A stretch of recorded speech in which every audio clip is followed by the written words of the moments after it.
राम राम, बहुत स्वागत आप सभी का एक बार फिर से खंडवा डिफेंस फैक्ट पर। आज की इस वीडियो में हम लोग बात करने जा रहे हैं ऑपरेशन सिंदूर के बाद भारत को जो फायदे मिले हैं और जिसकी वजह से भारत का कॉन्फिडेंस बढ़ा है उसको लेकर। ये खबर है तो बहुत छोटी, बहुत ही ज्यादा छोटी, लेकिन इसके पीछे की जो बैक साइड स्टोरी है वो बड़ी ग्रेट है और वो आज आपको जानना आवश्यक है। तो आप सभी से निवेदन रहेगा, वीडियो को अंत तक देखते हुए चैनल को सब्सक्राइब जरूर कर दीजिएगा। और यार केवल 2 सेकंड्स का काम है, आप पहले वीडियो को लाइक कर दीजिए, बाद में आप भूल जाते हैं।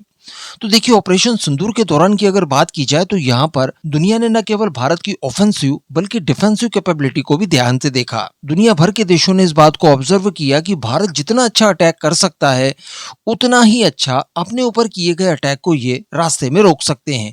इससे भी बड़ी बात ये कि इन अटैक्स को रोकने के लिए भारत ने न केवल विदेशी S-400 जैसे हथियारों का इस्तेमाल किया बल्कि भारत के द्वारा मल्टीपल एयर डिफेंस सिस्टम जो स्वदेशी स्तर पर बनाए गए हैं उनका भी इस्तेमाल किया। इवन विदेशी S-400 का भी जो इस्तेमाल किया वो भी कुछ इस अंदाज में किया कि इतना अच्छा इस्तेमाल तो उसका खुद रशियन फोर्सेस नहीं कर पा रही है जिन्होंने इसे तैयार किया है। तो कहने का मतलब अच्छे वेपन्स के साथ साथ हमारी स्ट्रैटेजी भी ऑपरेशन सिंदूर में काफी ज्यादा अच्छी रही।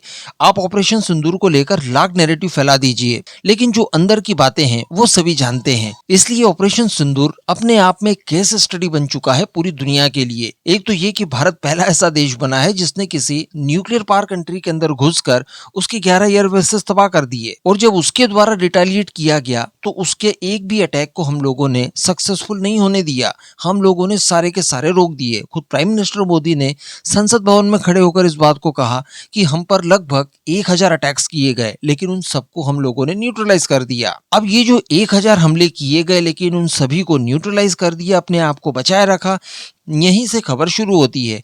क्योंकि इन सबको रोकने की क्षमता हर किसी देश के पास नहीं है।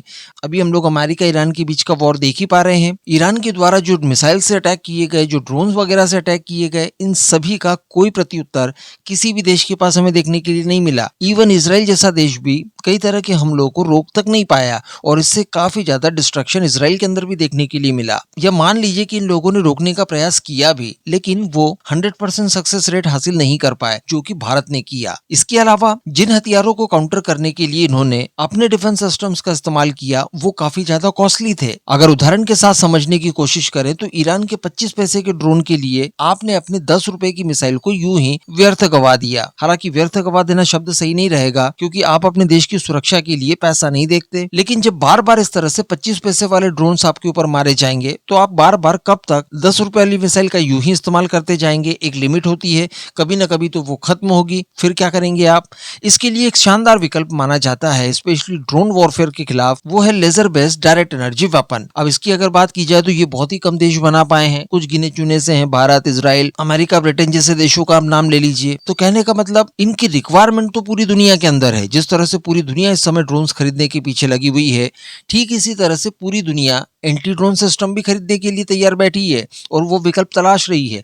और एंटी ड्रोन वॉरफेयर के लिए सबसे अच्छा नाम यही लेजर वेपन्स का आता है, जो कि गिने चुने देशों के पास है। तो अब इसी का फायदा भारत उठाने की कोशिश कर रहा है। बताया ये जा रहा है कि BEL ने, जो कि DRDO के द्वारा तैयार किए गए डायरेक्ट एनर्जी वेपन का मैन्युफैक्चरर है, इसने कस्टमाइज वर्जन इसका तैयार कर लिया है जो कि एक्सपोर्ट के लिए उपलब्ध है। अब इससे आपको सबसे बड़ी सहूलत तो ये मिलेगी कि ये एयर डिफेंस सिस्टम काफी हाई स्पीड में हाई एक्यूरेसी के साथ ड्रोन्स के खिलाफ काम करता है। किसी भी ड्रोन को पलक झपकाते ये नीचे जमीन पर लाकर गिरा देगा। दूसरी और सबसे बड़ी बात कि इसे केवल आप वन टाइम खर्च मान सकते हैं। एक बार आप ये लेजर डिफेंस सिस्टम खरीद लीजिए, उसके बाद आपको करना कुछ नहीं है, केवल और केवल इसे इलेक्ट्रिसिटी प्रोवाइड कराना है। आप इलेक्ट्रिसिटी प्रोवाइड कराते जाइए, ये आपको अनलिमिटेड टाइम अटैक करने की क्षमता देगा। और इसे अगर आप कंपेयर करें जो कन्वेंशनल एयर डिफेंस सिस्टम्स हैं उनके खर्च से, तो ये न के बराबर आपको आएगा। जी हाँ, बिल्कुल न के बराबर। और ये लगातार सतत काम करते जाएगा। वो जो कन्वेंशनल एयर डिफेंस सिस्टम में बैटरी खाली हो जाने के बाद आपको नई मिसाइल्स लोड करनी पड़ती है, नए इंटरसेप्टर्स को लगाना पड़ता है, तो बीच में एक विंडो बच जाती है। कम से कम 15-20 मिनट, आधा घंटा तो आपको लगता होगा रिलोड करने में। इतने समय में अगर अटैक हो गया तो तब आप क्या करेंगे। एक तो भारी खर्च आपको लग ही रहा है, साथ में आप एनिमीज को एक विंडो भी दे रहे हैं। एनिमी को पता है आपके एयर डिफेंस सिस्टम्स की लोकेशन भी, उसकी क्षमताएं भी और उसके नंबर ऑफ मिसाइल्स भी। मान लीजिए कि उसने कोई ऐसी स्ट्रैटेजी बना ली कि आपके पास 12 एयर डिफेंस सिस्टम्स की मिसाइलें हैं, उन पूरी की पूरी 12 को खर्च करा दिया। उसके बाद एक विंडो उसने खुद ने बना दी कि जब तक आप उन्हें दोबारा से रिफिल करेंगे उस दौरान वो अटैक कर देगा। तो इस झंझट से भी आप बच जाएंगे। और खर्च की बात की जाए तो न के बराबर। यार आप एक ड्रोन को काउंटर करने के लिए भला कितनी इलेक्ट्रिसिटी को कंज्यूम कर लेंगे? 1 यूनिट, 2 यूनिट, मैक्सिमम 5 यूनिट्स। तो एयर डिफेंस सिस्टम के इंटरसेप्टर की तुलना में इसका खर्च बिल्कुल नगण्य हो जाएगा, न के बराबर। और ऐसा नहीं है कि बीईएल ने देखिए अभी तो केवल इस तरह की प्लानिंग की है, कस्टमाइज्ड वेरिएंट बनाया है।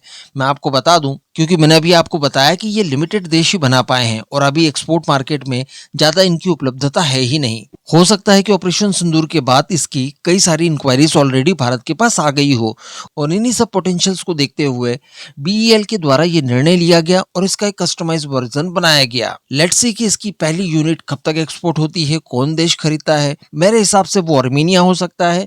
आप अपना ओपिनियन नीचे कमेंट बॉक्स में जरूर बताइएगा कि वो कौन सा देश होगा जो आपके अनुसार इसे इंपोर्ट करेगा।